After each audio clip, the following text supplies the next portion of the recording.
দীনকৃষ্ণ ঠাকুরের উপরে রাগ করছে কেন? দীনকৃষ্ণ ঠাকুর ব্রাহ্মণ সাজা মানুষগুলোকে বলে দিচ্ছে তোমরা কোনো উঁচু জাত নও, আমাদের বাড়ির চাল ডালে তোমাদের সংসার চলে। মাটি আমরা হাল চষি, জমিতে আমরা ফসল ফলাই, তোমরা শুধু মন্তর বলে বাড়ির থেকে চাল ডাল নিয়ে যাও।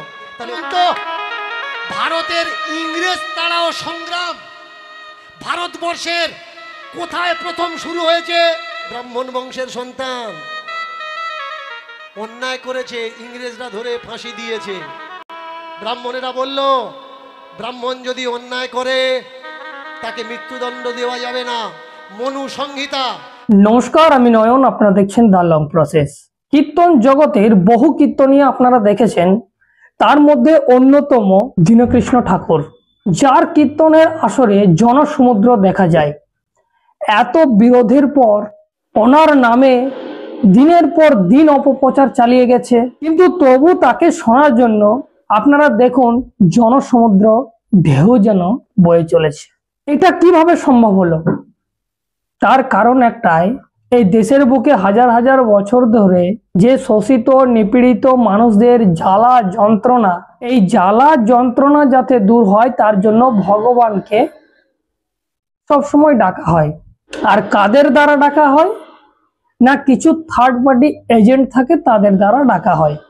আর সেই থার্ড পার্টি এজেন্ট তাদের মুখোশকে জনমানুষের সামনে টেনে খুলে দিচ্ছে। মানে যারা নিজেদেরকে আপার কাস্ট বলে মনে করে তাদের মুখোশগুলো খুলে দিচ্ছেন, যার জন্য দীনকৃষ্ণ ঠাকুরকে এক সম্প্রদায়ের মানুষ দেখতে পারছেন না। কিছু কিছু মানুষ তাকে ধর্মবিরোধী, কোলাঙ্গার, বিভিন্ন রকম নাম দিয়ে তারা অপপ্রচার চালাচ্ছেন। কিন্তু ওনার কাজ হচ্ছে এই দেশের যারা পিছিয়ে পড়া মানুষ, যারা শোষিত বঞ্চিত নিপীড়িত মানুষ, তারা সত্যটা জানুক, যার জন্য তিনি লাগাতার প্রয়াস করেছেন। এই দেশের স্বাধীনতার আন্দোলনে কোন সমাজের অংশ বেশি ছিল এবং তাদেরকে বাইপাস করে কাদের নাম ভাঙিয়ে আজকে আমরা ইতিহাসের পাতায় পড়ছি আর তাদের গুণগান গাইছি। তো এইরকম বহু তথ্য রয়েছে যেগুলো অজানা, আর সেগুলো কীর্তনের আসর থেকে কিছু কিছু অংশ তিনি তুলে ধরেন, যাতে এই দেশের যে সমস্ত মানুষ নিজেদেরকে ভাবে যে আমরা অছুত, আমরা পদদলিত, আমরা নিপীড়িত, আমাদের সব উপর থেকে ঠিক হয়ে এসেছে, সেই সমস্ত অন্ধবিশ্বাস কুসংস্কার মাথায় যারা ভরে দিয়েছে ভগবানের দোহাই দিয়ে, তাদের মুখোশটাই তিনি টেনে খুলে দিতে চাইছেন।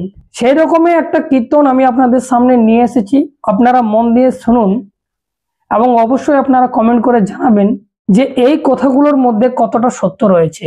আপনারা শুনুন। আমরা জানি না আমাদের দেশের ইতিহাস, সত্য কোনটা মিথ্যে কোনটা বলুন তো? ভারতের ইংরেজ তাড়াও সংগ্রাম ভারতবর্ষের কোথায় প্রথম শুরু হয়েছে বলতে পারবেন কেউ? ইংরেজ তাড়াও আন্দোলন কোথায় শুরু হয়েছে? যারা জানেন না মন দিয়ে শুনুন। আপনাদের এই দক্ষিণ দিকে একটা জায়গা আছে, যে জায়গাটার নাম কেল্লা। এই কেল্লার কাছে সন্নিকটে একটা জায়গা আছে, জায়গাটার নাম হচ্ছে ডুয়াজোড়া।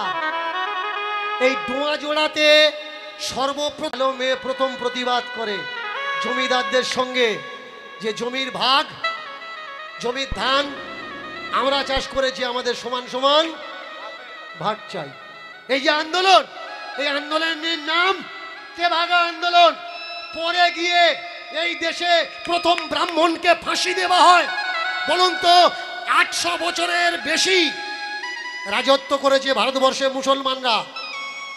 কেউ কখনো মুসলমান তারাও বলে আন্দোলন করনি। হঠাৎ করে 200 বছরে রাজত্বকাল ইংরেজদের কি এমন করেছে ইংরেজরা যে ইংরেজ তারাও আন্দোলন শুরু হয়ে গেল? বলতে পারবেন? জানেন না, মন দিয়ে শুনুন, বইগুলো পড়ে নেবেন। গঙ্গা রেডি সভ্যতা পড়ে নেবেন, পড়ে নেবেন বঙ্গভূমির ইতিহাস, পড়ে নেবেন বাংলার কথা, পড়ে নেবেন মাটি দফন করা ইতিহাস। এই কটা বই পড়ুন, পড়লে বুঝতে পারবেন। এই মেদিনীপুর তমলুকের কাছে একটা জায়গা আছে, জায়গাটার নাম হচ্ছে নন্দকুমার। চারদিকে রাস্তা চলে গেছে নন্দকুমার, যাত্রা গাজনের সব থেকে বুক সেন্টার নন্দকুমার। এই নন্দকুমার কে? এই নন্দকুমার, নন্দকুমার হচ্ছে ব্রাহ্মণ বংশের সন্তান। অন্যায় করেছে, ইংরেজরা ধরে ফাঁসি দিয়েছে। ব্রাহ্মণেরা বলল, ব্রাহ্মণ যদি অন্যায় করে তাকে মৃত্যুদণ্ড দেওয়া যাবে না। মনু সংহিতা, ব্রাহ্মণ যদি এমন জঘন্য পাপ করে তাকে মৃত্যুদণ্ড, মৃত্যু সাজা দেওয়া যাবে না, তার মস্তক মুন্ডন করে ছেড়ে দিতে হবে। মহাভারত প্রমাণ, তাকিয়ে দেখুন, মহাভারতে স্পষ্ট লেখা আছে, অশ্বত্থামা, অশ্বত্থামা দ্রৌপদীর 5 পুত্রকে, ঘুমন্ত ছেলেকে মেরে ফেলেছিল। কৃষ্ণ বলেছে যে ব্রাহ্মণের ছেলে, একে মারা যাবে না, এর মাথা মুন্ডন করে নেড়া করে ছেড়ে দাও। ব্রাহ্মেরা যদি খুন করে আপনি ওদের নেড়া করে দিলে ওদের পাপ মুক্তি, আর আপনি যদি অপরাধ করেন আপনার কিন্তু মুন্ড কাটা পড়বে। এটা আমার কথা নয়, মনুস্মৃতির কথা, এটা আমার কথা নয়, এটা মহাভারতের কথা, এটা আমার কথা নয়, এটা রামায়ণের কথা। বলুন তো, রাম সাম্যের মাথা কাটলো কেন? বলুন তো, হনুমানের সঙ্গে রামের যুদ্ধ কেন হলো? কেন অম্বরীশকে বাঁচানোর জন্যে অঞ্জনা হনুমানকে পাঠিয়ে দিল? কখনো পড়বেন, পড়লে তবে এদেশের সত্য ইতিহাসগুলো জানতে পারবেন। আজকের যারা লাপাচ্ছে, দীনকৃষ্ণ ঠাকুরের উপরে রাগ করছে কেন? দীনকৃষ্ণ ঠাকুর ব্রাহ্মণ সাজা মানুষগুলোকে বলে দিচ্ছে, তোমরা কোনো উঁচু জাত নও,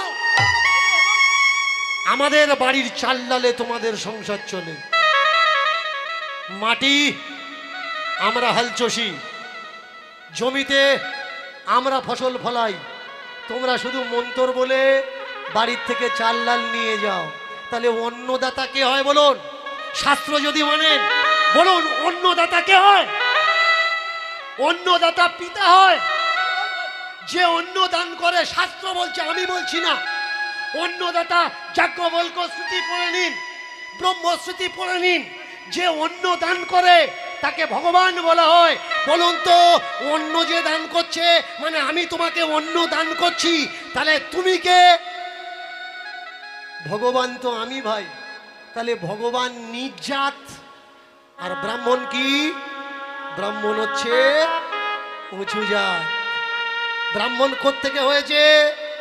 ব্রাহ্মণ ব্রহ্মার মুখ থেকে হয়েছে। মায়েরা শুনবেন, বেটা ছেলে 4টে ছেলের জন্ম দিয়েছে, মায়েরা তো জন্ম দেয়, কিন্তু শাস্ত্রে গাঁজাখুরি গল্প লেখা আছে, পিতামহ ব্রহ্মার বাচ্চা হয়েছে, 4টে বাচ্চা, মুখ থেকে হয়েছে ব্রাহ্মণ, হাত থেকে ভুজার থেকে কারা হয়েছে? ক্ষত্রিয়, পেটের থেকে উরোর থেকে কে হয়েছে? বৈশ্য, আর পায়ের থেকে কে হয়েছে? শূদ্র। মাথা সব থেকে দামি জায়গা, এর জন্য মাথা মুখ থেকে যারা হয়েছে তারা ব্রাহ্মণ উঁচু জাত, আর পা নিচু জাত, তার জন্য পায়ের থেকে যারা হয়েছে তারা নিচু জাত। এবার বলুন তো উঁচু কোনটা? তাহলে আপনারা শুনলেন। এবার ঘটনা হচ্ছে যে এই যারা আজকের তথাকথিত যারা উচ্চ বর্ণের মানুষ, আর এই দেশের বহু সংখ্যক মানুষকে যারা নিম্ন শ্রেণী বানিয়ে রেখেছে, তাদের বিষয়ে এই ধর্মশাস্ত্র ধর্মগ্রন্থ কি বলছে আপনারা শুনলেন দীনকৃষ্ণ ঠাকুরের মুখে। কিন্তু মনু সংহিতায় এই শূদ্রদের বিষয়ে কি বলা হয়েছে ঠিক দেখুন। একজন শূদ্র রাজা যদি সে ব্রাহ্মণ বৈশ্য ক্ষত্রিয় না হয়, সে যদি শূদ্র সমাজ থেকে উঠে আসে আর সে যদি রাজা হয়, তাহলে সে হচ্ছে 10,000 কসাইয়ের সমান। এটা মনু সংহিতায় 4/86 নম্বরে বলছে। তাহলে আপনারা বলুন, যে শূদ্র সমাজ থেকে রাজা ছিল এক সময় আমাদের পূর্বপুরুষেরা, তাদেরকে বলা হচ্ছে 10,000 কসাইয়ের সমান। এটা মনুশাস্ত্র বলছে। আবার কি বলছে? 11/66 থেকে 67 নম্বরে বলছে, নারী হত্যা এবং অব্রাহ্মণ হত্যা পাপ নহে। যারা ব্রাহ্মণ নয়, মানে যারা অব্রাহ্মণ, যারা পৈতেধারী নয়, আর এই দেশের নারী, তাদেরকে যদি হত্যা করে দেওয়া যায় তাহলে কোনো পাপ লাগবে না, কোনো পাপ হবে না, এটা মনুশাস্ত্র বলছে, আমি বলছি না। তাহলে এই দেশের যারা এসসি এসটি ওবিসি সমাজের মানুষ যারা হিন্দু ধর্মের মধ্যে রয়েছে, তাহলে তারা কি মগের মূলক কচু গাজরের মতো আপনারা কাটবেন, তাতে পাপ নেই, কিন্তু ব্রাহ্মণকে কাটলেই পাপ। যার জন্য দীনকৃষ্ণ ঠাকুর বললেন যে ব্রাহ্মণদেরকে ইংরেজরা ফাঁসি দিয়েছিল, যার জন্য এই ব্রাহ্মণেরা সতর্কতা বার্তা জারি করেছিল যে ব্রাহ্মণদেরকে কোনোভাবেই হত্যা করা যাবে না, খুব জোর যদি তাদের ভুল হয় তাহলে মাথা মুন্ডন করা হবে। তাহলে আপনারা বলুন, এই সমস্ত বিষয়বস্তু মনুসংহিতা বলছে, ধর্মশাস্ত্র বলছে, কাদের বিরুদ্ধে বলছে? না, এই দেশের যারা হিন্দু সমাজের মধ্যে থাকা এসসি এসটি ওবিসি তাদের বিরুদ্ধে বলছে। তাহলে এগুলো যদি জনসমক্ষে আনা যায় আর জাগরণ সৃষ্টি করা যায়, তাহলে আপনি তো জাগৃত হয়ে যাবেন। আর যখনই আপনি জাগৃত হয়ে যাবেন, তখন এদের বিরুদ্ধে আপনি উলগোলানের ডাক দেবেন, বিদ্রোহের ডাক দেবেন।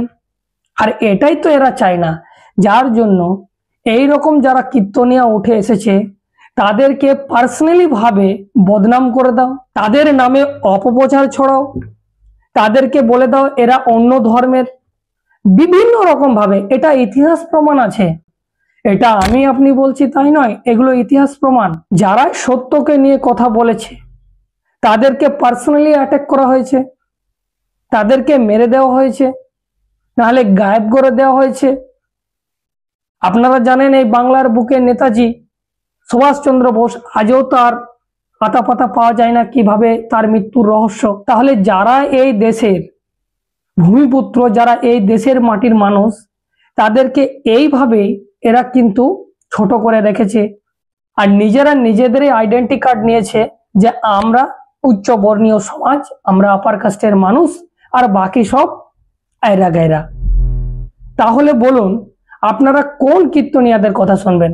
যারা প্রতিনিয়ত আপনাদের কথা, আপনাদের ইতিহাস তুলে ধরছে তাদের কথা শুনবেন, নাকি এই সমস্ত কুসংস্কার জড়িত কিছু কীর্তনিয়া যারা দিন রাত মালা নাও, তাবিজ নাও, কবুজ নাও, না হলে ঝাঁটা এখানে রাখবে, ঝুড়ি এখানে রাখবে, প্রত্যেকদিন সকালবেলায় উঠে গোবর ছড়া দেবে, বিভিন্ন রকম বলে, আর এগুলোতে আপনাদের মঙ্গল কামনা খুঁজে বেড়ায়? কাদেরকে শুনবেন? অবশ্যই কমেন্ট করে জানাবেন। যদি প্রথমবার ফেসবুকে দেখছেন, ফলো করে নেবেন। ইউটিউবে গিয়ে সার্চ করুন দ্য লং প্রসেস, সেখানে সাবস্ক্রাইব করে রাখুন, কারণ আমি এই ধরনের কন্টেন্ট নিয়ে আসি। এখন এই পর্যন্তই, ধন্যবাদ।